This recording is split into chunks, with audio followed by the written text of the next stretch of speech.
What if your deepest pain was the very thing God would use to bring your greatest purpose?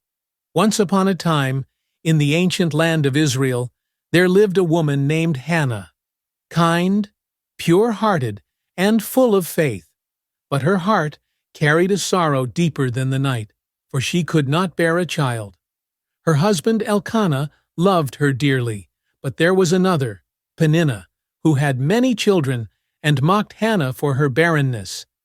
Every word from Peninnah cut like a blade. But Hannah stayed silent, because she knew that only God could heal a wound that deep. One day, Hannah went to the temple in Shiloh, her soul breaking open like a storm. She fell on her knees before the altar, whispering through her tears, "Lord Almighty, if you will look upon my sorrow and give me a son, I will give him back to you all the days of his life." The priest Eli, seeing her lips move but hearing no words, thought she was drunk. But Hannah, with trembling voice, said, "I am not drunk, my lord. I am pouring out my soul before the Lord." Then Eli said, "Go in peace, and may the God of Israel grant what you have asked of him." That night, for the first time, Hannah's heart felt peace. And soon, the miracle happened. She bore a son and named him Samuel, saying, "Because I asked the Lord for him." When Samuel was old enough, Hannah returned to the temple, her steps heavy, but her heart full of gratitude.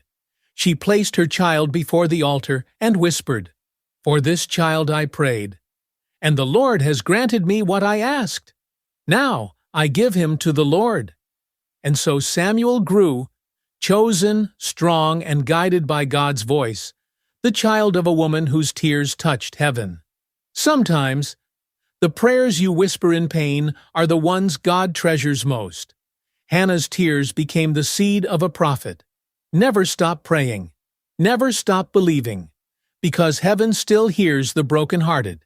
If this story touched your heart, follow us for more faith-filled stories that remind you God still writes miracles through tears.